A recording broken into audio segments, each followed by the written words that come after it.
রান্না করার সময় এই ৩টি কাজ কখনোই করবেন না। ১. রান্নার সময় কখনোই পেঁয়াজ ও রসুন একত্রে দিবেন না, কেননা পেঁয়াজ রান্না হতে ৮ মিনিট সময় লাগে, যেখানে রসুন সিদ্ধ হতে মাত্র ৩০ সেকেন্ড সময় লাগে। তাই একত্রে দিলে রসুন বেশিক্ষণ রান্না হওয়ার ফলে পুড়ে যেতে পারে, যা থেকে খাবারটিতে পোড়া গন্ধ ছড়িয়ে যাবে। ২. দ্রুত রান্না শেষ করার জন্য রান্নার সময় চুলার আগুন বেশি বাড়িয়ে দিবেন না।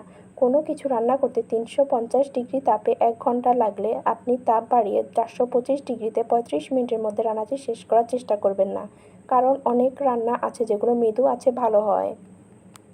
৩. ডিম ফাটানোর সময় কড়াই বা বাটির কোণার অংশ ব্যবহার না করে সমতল কিছুতে আঘাত করে ফাটালে ভেতরে থাকা কুসুম অক্ষত থাকে। আবার কোণায় আঘাত করলে ফাটাতে গেলে অনেক সময় ডিমের উপরের বাকল ডিমের ভেতরে চলে যায়, যা থেকে ব্যাকটেরিয়া বা জীবাণু ডিমের সাথে মিশে যাওয়ার সম্ভাবনা থাকে। ভিডিওটি ভালো লাগলে অবশ্যই লাইক, কমেন্ট, শেয়ার করুন। ধন্যবাদ।